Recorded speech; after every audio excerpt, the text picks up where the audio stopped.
این دیگه یه تلاش انسانی برای خوب بودن نیست، بلکه ثمریه که از وجودی متحول شده به دست میاد. شما به تجلی حقیقت گوش میکنید. پیام این قسمت برگرفته از انجیل متی فصل 7 آیه های 1 تا 5 است. در این آیات عیسی به ما هشدار میده که پیش از دیدن عیوب دیگران باید تیر در چشم خودمون رو بیرون بیاریم. معیار داوری ما همون معیار خداست. پس فروتنی و خودشناسی ضروریه و باعث میشه متوجه بشیم تنها با فیض مسیح و کار روح القدس میتونیم با محبت و رحمت حقیقی به دیگران و عیوبشون نگاه کنیم. امیدوارم کتاب مقدس دم دستتون باشه تا ما رو همراهی کنید. انجیل متی فصل 7 آیه های 1 تا 5. پس گوش میکنیم.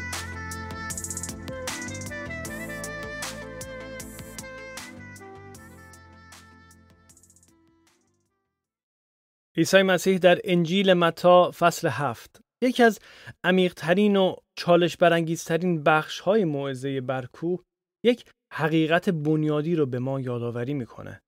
هر گونه قضاوت دیگران باید با نگاهی صادقانه و انتقادی به خودمون آغاز بشه.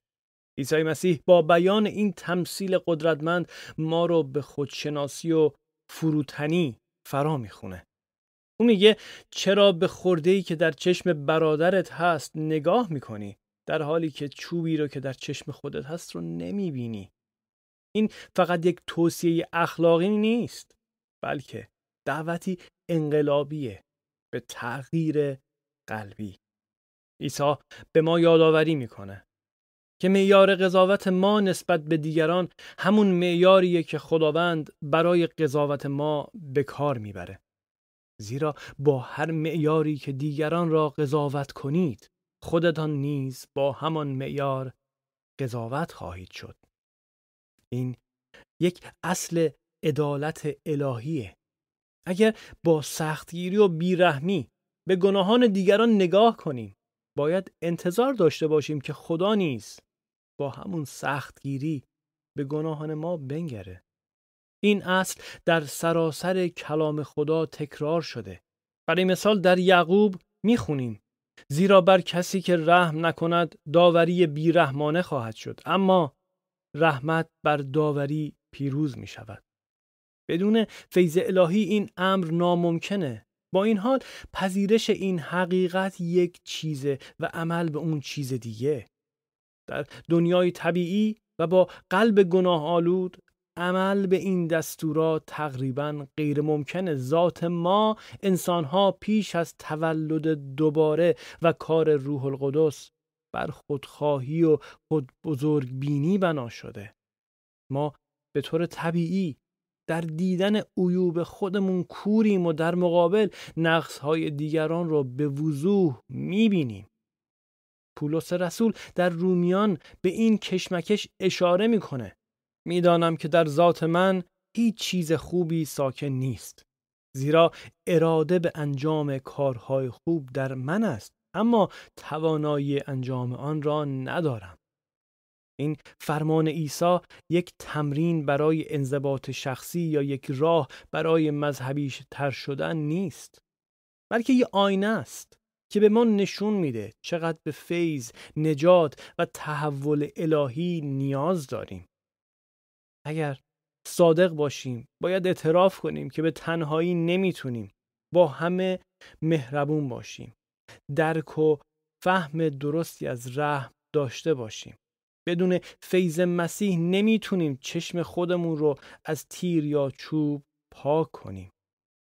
اگه این واقعیت رو انکار کنیم ریاکاریم. این حقیقت کاربردهای عملی فراوانی در زندگی ما داره. مسیح با هوشمندی و شفافیت ریاکاری پنهان در قلب انسان را افشا میکنه.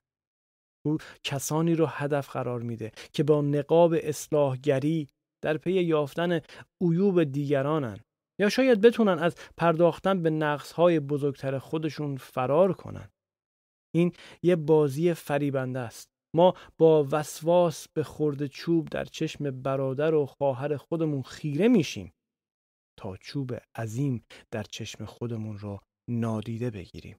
در میان مسیح ما رو به یک انتخاب فرا میخونه.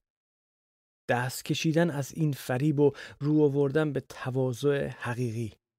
این تواضع ما رو وادار نمیکنه که خود رو بی عیب بدونیم، بلکه ما رو به این اعتراف میکشونه که من بیشتر از هر کس دیگه‌ای نیاز به اصلاح دارم.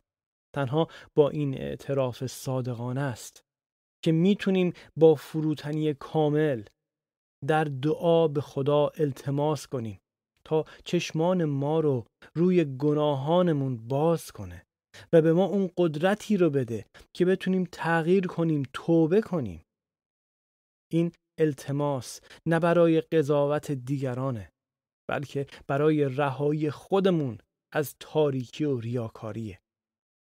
این فرمان نشان میده که پیروی از تعالیم عیسی فراتر از تلاش‌های مذهبی و اخلاقیه.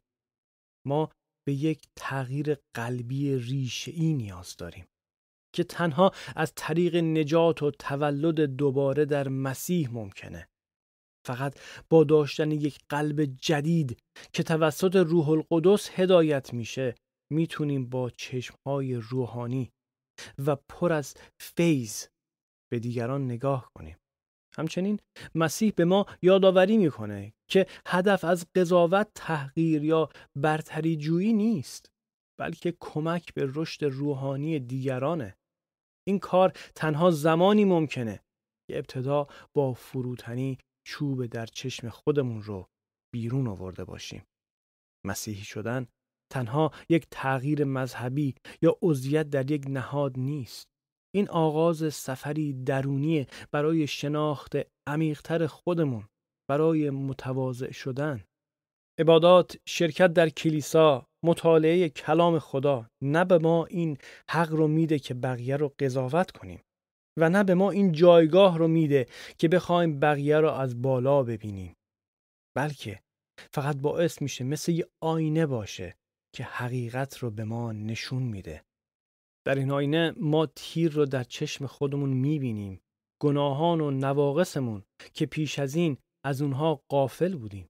این خودشناسی دردناکه اما ضروریه. ما رو به زانو در میاره و به سوی اعتراف و توبه از گناهانمون هدایت میکنه. درک میکنیم که بدون لطف الهی قادر به انجام هیچ کار نیکویی نیستیم. بنابراین پیش از هر چیز نیاز ما به خداونده. اوست که باید چشمان روحانی ما رو باز کنه، قلب ما رو فروتن کنه، روح ما رو مشتاق کنه برای دیدن جهان از دریچه‌ای با محبت و عدل خداوند. این مسیریه که ما رو از خودخواهی به خداخواهی سوق میده.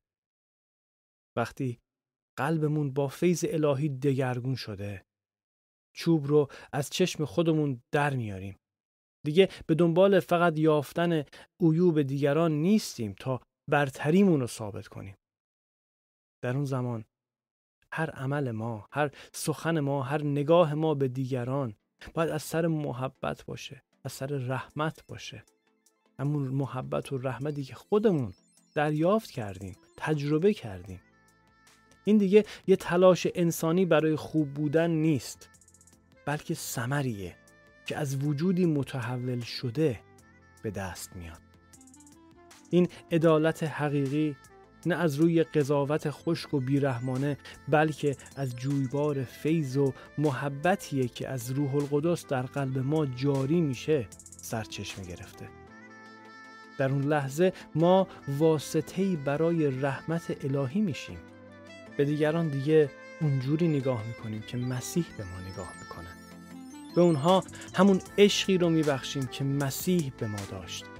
این تجلی واقعی حقیقت در زندگی ماست. آمین.